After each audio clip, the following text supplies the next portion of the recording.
En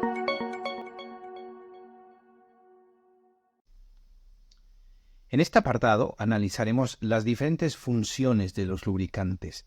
En algunos casos estas funciones se aplicarán a grasas y en otros casos se aplicarán a aceites y en algunos casos a ambas. ¿Cuáles son las principales funciones entonces? Habíamos dicho que la principal función de un lubricante es la reducción de la fricción. Eso es lo que más nos interesa, ¿vale? La reducción de la fricción. A partir de que el lubricante sea capaz de reducir la fricción, probablemente, y si está en condiciones adecuadas, sea capaz de cumplir con el resto de funciones para las cuales ha sido diseñado. Entre ellos tenemos el control de desgaste. Ya habíamos visto que si reducimos la fricción de manera directa, vamos a poder controlar el desgaste. No vamos a eliminar el desgaste va a ocurrir. Es una parte inherente de todos los componentes lubricados, de todos los sistemas y demás componentes. Entonces el desgaste es algo que tiene que ocurrir, va a ocurrir. Sin embargo, un adecuado lubricante, además de reducir la fricción, va a permitir controlar ese desgaste. Lo siguiente que tenemos es un control de la corrosión. La corrosión habíamos dicho que puede venir por dos vías. La contaminación por agua es una y la contaminación por ácidos es otra. Ambas ocasionan reacciones en la superficie del componente que van a generar corrosión. Con lo cual, una película de lubricante que está reduciendo la fricción y que al mismo tiempo intenta controlar el desgaste, además va a conseguir minimizar el efecto de la corrosión por cualquiera de estos dos fluidos, agua o ácidos. ¿Vale? Siempre estamos hablando, y sobre todo en este caso, de que el lubricante está en condiciones adecuadas. ¿Vale? Tiene las condiciones adecuadas para poder trabajar y para poder brindar estos objetivos. La siguiente función que tenemos es el control de la temperatura. La temperatura que es generada en una parte del sistema puede ser llevada, puede ser dispersada a otra parte del sistema, y de esta manera el aceite lo que hace es transferir, funciona como un agente de transferencia de calor. Va a arrastrar la temperatura que se genera en un punto caliente, lo va a llevar, va a transferir ese calor a otra zona mucho más fría, y va a retornar a ese punto caliente con una temperatura inferior. Y eso es lo que queremos de un lubricante, pero en muchas ocasiones el lubricante no es capaz de cumplir este control al 100%. ¿Qué es lo que pasa? Cuando tenemos un lubricante degradado o un lubricante que está contaminado, ese control de la temperatura se reduce y no es el adecuado. Por otro lado, la temperatura tiene un efecto nocivo en el lubricante. Es un catalizador de la reacción de oxidación. Por eso es que un lubricante que se somete a temperaturas tiene una vida mucho más reducida, o su vida esperada no es la que nos interesaría desde el punto de vista de servicio. Por último, tenemos el control de los contaminantes. Los lubricantes, hemos dicho que van a ser capaces de arrastrar, en este caso los aceites, llevar consigo esas partículas, ya sean generadas internamente o que hayan ingresado al sistema, las va a llevar a los filtros, las va a llevar a las zonas bajas del depósito, donde no van a entrar nuevamente en contacto con los componentes y las superficies metálicas. Bien, vamos a analizar este caso, por ejemplo. Tenemos un análisis de la reducción de la fricción en función de diferentes componentes, en función de un par de componentes. Entre ellos, por ejemplo, tenemos un par de líquidos. En este caso, primero tenemos el aire, cuya fricción, si tenemos los componentes mecánicos con los que estamos familiarizados, que pueden ser rodamientos y qué sé yo, el aire no es un agente que minimice la fricción. ¿Vale? En este caso vamos a denominar a este factor con un 1, donde no hay una reducción de la fricción y la fricción es alta. Si vamos bajando, si vamos aplicando diferentes fluidos, vamos a encontrar que el agua, por ejemplo, a pesar de que va a ser de agente lubricante, no es el que nos interesa porque es prácticamente lo mismo, es una fricción muy alta la que ocurre. Vamos bajando un poco más y el agua con sales, por ejemplo, es un agente con el que se está trabajando últimamente, es una de las opciones que se tiene para simular lubricantes que van a ser lubricantes no sintéticos, pero son fluidos que tienen ciertos principios similares a los de los lubricantes. Y vamos bajando un poco más el aceite de oliva, el aceite de motor, Un aceite, ahora nos encontramos con un aceite de viscosidad, es un aceite industrial, viscosidad 32 centistoks, y este nos reduce la fricción de este componente simulado a la mitad, a 0,5 de lo que teníamos inicialmente. 0,5.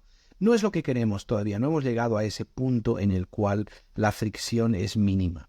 Si añadimos un aceite y si vamos subiendo en los grados de viscosidad, en este caso estamos hablando de un aceite 320 de viscosidad, 320 centistoks, estamos hablando de que se reduce a una quinta parte prácticamente de la fricción inicial, ¿vale? Probablemente en un sistema de engranajes, en este caso, es el que queremos, es el que nos interesa, pero podemos seguir bajando, podemos añadir grasa a este componente. ¿Por qué no? La grasa, habíamos dicho que es un buen lubricante y va a lubricar, va a lograr esa separación, va a minimizar el efecto de la fricción. Pero ¿qué es lo que ocurre? Y si todavía vamos un poco más allá y ya no añadimos grasa, sino brea, un alquitrán, en este caso, la reducción es mucho menor todavía. ¿Qué es lo que pasa con estos dos componentes, con estos dos compuestos? Lo que ocurre es que si bien minimizamos la fricción, el trabajo que necesita estos componentes será mucho más alto, ¿vale? Entonces tenemos una minimización de la fricción ideal, no se van a desgastar de manera acelerada los componentes, pero el trabajo es mucho mayor. Y si tenemos un mayor trabajo, la fuerza necesaria para lograr ese trabajo también será mayor, con lo cual tendremos una zona de desgaste mucho más alta. Entonces, de una manera u otra, llegamos a los desgastes. En este caso es algo que no queremos, que queremos evitar y minimizar, por lo cual necesitamos trabajar, en este caso, con un aceite de viscosidad X, 320, para separar estos componentes lubricados. ¿Qué pasa con el gel, con los geles en general? Gel de harina en este caso, y esto ocurre mucho en fábricas donde se trabaja con soja, con soya, con maíz, productos derivados de los que se intenta sacar aceite o crear harinas, ¿no? Entonces, en este caso, por ejemplo, cuando se mezcla cuando se mezcla el polvo de harina con agua, se genera un gel. Ese gel es un fluido no newtoniano que va a trabajar en todo el rango de la cadena, dependiendo de la fuerza con la que se efectúe un trabajo en concreto. Pero bueno, eso es algo muy específico para el tema de rodamientos en este tipo de aplicaciones, ¿vale? Entonces, de esta manera, la fricción es reducida por el lubricante, ¿vale? ¿Qué ocurre? Y este gráfico es muy interesante porque nos arroja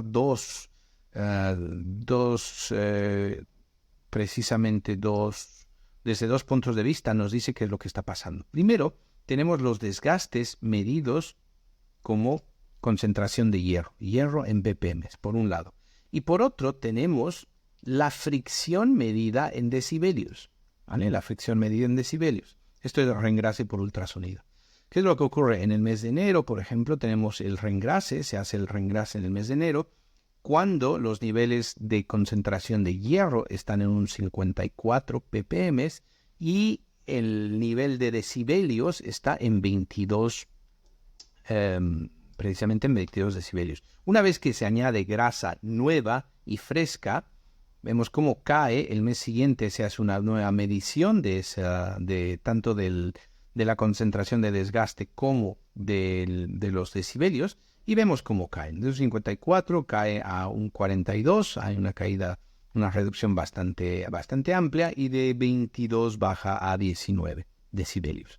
Se mantiene por un lapso de tiempo, hay un pequeño incremento a 46, pero vemos que a partir de octubre hay un incremento de ambas mediciones. ¿Esto qué quiere decir? Que probablemente la grasa que se ha añadido a este rodamiento ha ido perdiendo sus características principales, ha dejado de aportar las características que nos interesa al sistema. Por eso tenemos ahora, a partir de aquí, este incremento, primero en el desgaste, de pasar de un 42 hasta 52, que es más o menos similar a lo que teníamos inicialmente, y por otro lado, la fricción, porque eso es lo que nos está midiendo los decibelios, en este caso el ultrasonido, la fricción pasa de 19 a 22. ¿vale? Entonces hay una mayor fricción. ¿A qué se debe este incremento en la fricción y este incremento en los desgastes? Precisamente a que la grasa ha ido perdiendo sus propiedades, ¿vale? Las propiedades por las cuales aporta esa lubricidad, es capaz de lubricar, se va perdiendo. ¿Vale? Entonces, ¿eso qué quiere decir? Quiere decir que a medida que tenemos fricción, y la fricción hemos dicho que es inevitable, vamos a reducirla con los lubricantes, pero no la vamos a eliminar por completo, se generan desgastes. Y estos desgastes van a generar más fricción. Y la fricción va a generar más desgastes. Esta es la razón por la cual los componentes mecánicos fallan. Porque hay una fricción, hay desgastes, componentes mecánicos que fallen en un estado normal, ¿no? ¿Qué es lo que ocurre en ese caso con el lubricante? Lo que pasa es que si tenemos dos superficies en las cuales tenemos un lubricante, sea el lubricante que sea, la generación de partículas es X, ¿no? En este caso 50, estamos haciendo una similitud con lo que puede ocurrir en un componente real. Y cuando no tenemos lubricante, esa generación de partículas es muy alta, partículas de desgaste, ¿vale? Debido a fricción, precisamente. Eso es lo que ocurre en los componentes metálicos, ¿vale? De una vez más, ¿qué es lo que tenemos en este caso? Otra vez tenemos la medición de las partículas ppm de hierro, desgastes, y tenemos los decibelios en azul, ¿vale? Tenemos unos desgastes medidos 64 partes por millón de hierro, que más o menos en 5 meses se reduce a la mitad después del reengrase. Es decir, aquí hemos hecho un reengrase, hemos añadido grasa nueva y tenemos precisamente esta reducción, tanto de los desgastes como de la fricción, ¿vale? La fricción cae, hay una menor fricción y por esto se mantiene estable en el tiempo hasta que la grasa o el aceite de la grasa o los aditivos de la grasa, no los espesantes, pierden sus propiedades y comienza nuevamente este proceso, ¿vale? Entonces es un ciclo. La razón por la que se añade grasa a un rodamiento es precisamente para mantener estos niveles de desgaste y de fricción por debajo de una situación anormal. No queremos que esto ocurra. Esto es lo último que queremos que ocurra, ¿no? Situaciones en las cuales hay mucho desgaste, hay mucha fricción, y hemos visto ya que la fricción genera desgaste y el desgaste genera más fricción. Podemos encontrar una reducción de casi un 30% en 3 meses, ¿vale? Una reducción de casi un 30%, pasar de más o menos 22 decibelios a 19, ¿vale? En el caso de la concentración de hierro, pasar de 60 partes por millón a 43, es precisamente una reducción de 30% de la concentración de desgaste, ¿vale? Entonces, el lubricante permite precisamente minimizar los desgastes, y lo estamos viendo con este ejemplo que nos muestra tanto el desgaste como la fricción, ¿vale? ¿Qué más hace el lubricante? ¿Cuáles son las funciones? Además, el lubricante es capaz de controlar la corrosión, ¿vale? Controla la corrosión de la superficie metálica del componente lubricado. Lo que ocurre es que cuando tenemos agua o tenemos ácidos, estos dos elementos, en su conjunto o de manera individual, van a depositarse en la superficie metálica del componente lubricado. Si esto ocurre, se generan reacciones electroquímicas y se van a generar desgastes debido a estas reacciones electroquímicas. Aquí no hay un cuerpo adicional que esté friccionando, que esté en movimiento y que esté desgastando, no necesariamente, simplemente que por reacciones electroquímicas se van a perder, se va a generar desgastes muy pequeños que luego irán creciendo en el tiempo. ¿Cuál es el objetivo del lubricante en ese caso? Entonces, precisamente crear una película de separación entre ya sea el agua, ya sea el ácido y la superficie del componente lubricado. Los encargados de generar esta película, sobre todo, son los aditivos.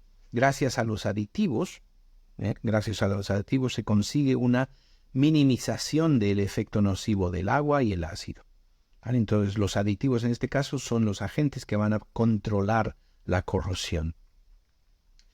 Adicionalmente, el aceite, el lubricante, en este caso el aceite en concreto, puede controlar la temperatura. Tenemos un sistema, cualquier sistema, en el que tenemos una una temperatura máxima, la temperatura pico de 60 grados centígrados, vamos a llamarlo, y a medida que el aceite va fluyendo hacia una zona más fría, probablemente encuentra sitios donde es capaz de hacer una transferencia de calor.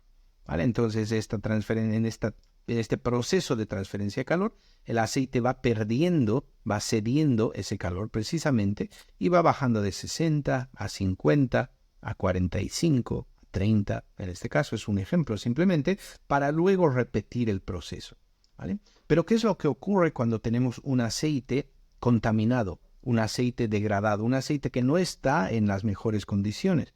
Pues esa disipación de la temperatura no es la ideal, no vamos a pasar de 60 a 50, pasaremos de 60 a 55, de 55 a 40, de 40 a 35, y tendremos una diferencia entre la disipación de un aceite cuando está en condiciones normales y adecuadas a cuando está en condiciones no óptimas. ¿Vale? Por eso es que es importante mantener un aceite, primero, controlado y medido, saber cuáles son las condiciones que tiene, y por otro, eliminar estos contaminantes. En muchos casos es posible restringir su ingreso y en otros casos habrá que añadir ciertas herramientas para eliminar la contaminación.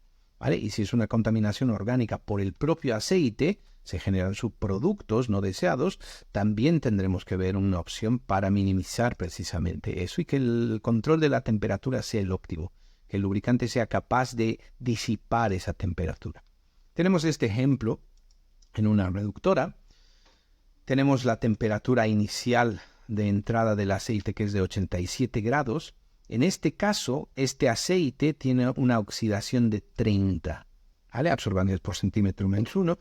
Esto es muchísimo cuando el límite debería ser 20 para un aceite en servicio, pero como este aceite trabaja en función de tiempo, es decir, se lo cambia en función de tiempo y no en función de condición, se llega a una situación de este tipo, ¿vale?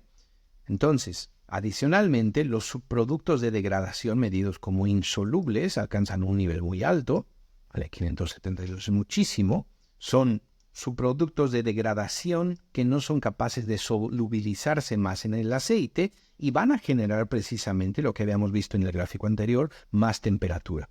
Este aceite lleva en servicio 18.000 horas, probablemente debería estar trabajando solo máximo 14.000 horas. La temperatura en el depósito es de 88, cuando debería ser mucho menor, ¿vale? Y se hace un cambio de aceite. Una vez que se ha hecho el cambio de aceite, la oxidación, ¿vale? La degradación del aceite baja de 30 a 12, se reduce. Se reduce bastante, pero no se reduce en el grado en el que nos interesa mantener el aceite. Estamos hablando de un aceite nuevo. Un aceite nuevo no puede tener este valor. ¿Qué es lo que ocurre? Que esos subproductos insolubles de degradación se quedan atrapados en el fondo de depósito, en las zonas frías del componente, en este caso la reductora, y una vez que se pone aceite nuevo, esos subproductos se mezclan con el aceite nuevo y tenemos un fluido que ya no es aceite nuevo, a pesar de que se ha añadido hace una hora atrás. ¿Qué es lo ideal en ese caso y qué se debería hacer? Pues precisamente un flushing y un cambio de aceite en condiciones adecuadas. Eso va a permitir reducir la temperatura, y este es un caso real, reducir la temperatura de 87 a 79 grados, con un grado de oxidación, un nivel de degradación del aceite muy bajito, que es lo ideal, es lo que esperamos. ¿Vale? Entonces, tanto el control de la contaminación como el control de los subproductos de degradación es crítico para ciertas funciones del lubricante, en este caso transferir temperatura. ¿Qué otros elementos están presentes como contaminantes que son nocivos, ya sea para el aceite o para el componente lubricado? Tenemos polvos, dependiendo del tipo de operación. El polvo de una mina, por ejemplo, será muy diferente al polvo de una fábrica de generación de harinas, de producción de harinas de cereales, un polvo totalmente diferente. Tenemos agua, una vez más, el agua de las minas suele ser agua ácida en muchos casos.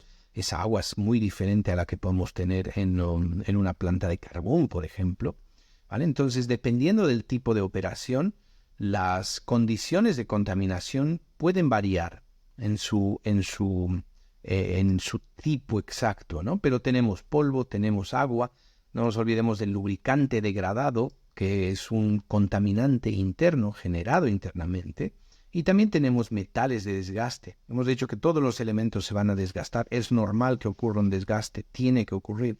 Pues esos elementos, esos metales de desgaste, si no son removidos adecuadamente del sistema, van a generar degradación. Muchos metales de desgaste son catalizadores de la reacción de oxidación y van a promover un lubricante degradado. Y ese lubricante degradado, ya hemos visto, que ocasiona que las principales funciones del lubricante no se puedan cumplir. Cuando hablamos de un motor de combustión, por ejemplo, tendremos otro tipo de contaminantes. Combustible, cuando hay una mala combustión, ese combustible pasará al aceite, ese aceite comenzará a degradarse porque está en contacto con un combustible, en este caso, que además de bajar la viscosidad, generará subproductos nocivos para el propio aceite. Cuando se rompe el sistema de refrigeración, ya sea de un motor de combustión o cualquier otro elemento que tenga un sistema de refrigeración, puede ingresar ese agente anticongelante al lubricante y degradarlo, ¿vale? Entonces, ¿quién se encarga de eliminar o de controlar precisamente esta contaminación y eliminar estos elementos que son nocivos para el aceite? Precisamente son los aditivos. Los aditivos lo que hacen es aislar a este tipo de agentes. Vamos a suponer que aquí tenemos cualquiera de esta contaminación y el aditivo lo que hace es aislar a los contaminantes. Los aísla y los lleva a los filtros, al fondo del depósito, o simplemente los aísla y se quedan ahí. Y no son reactivos, ya no son reactivos. ¿Vale? Entonces luego más adelante veremos cómo son y cómo funcionan los aditivos. Pero este es el objetivo principal y se logra el control de la contaminación de esta manera. Y por último, ¿qué es lo que nos interesa desde el punto de vista de control de contaminación? Lógicamente, lo que nos interesa es conocer el estado tanto de la contaminación como de los agentes contaminantes y los agentes que protegen al lubricante y a la máquina en servicio de la contaminación. Por eso es que es importante conocer, lo voy a decir en todo tiempo, pero tener una frecuencia de análisis del lubricante en el cual sepamos cuál es el estado de un aditivo en concreto, cuál es el estado de la degradación del aceite, porque estamos viendo que esas causas, esos problemas generan que el aceite no sea capaz de cumplir sus principios, las funciones principales por las cuales ha sido diseñado. Entonces es necesario medir y controlar y a partir de ahí tomar decisiones de mantenimiento.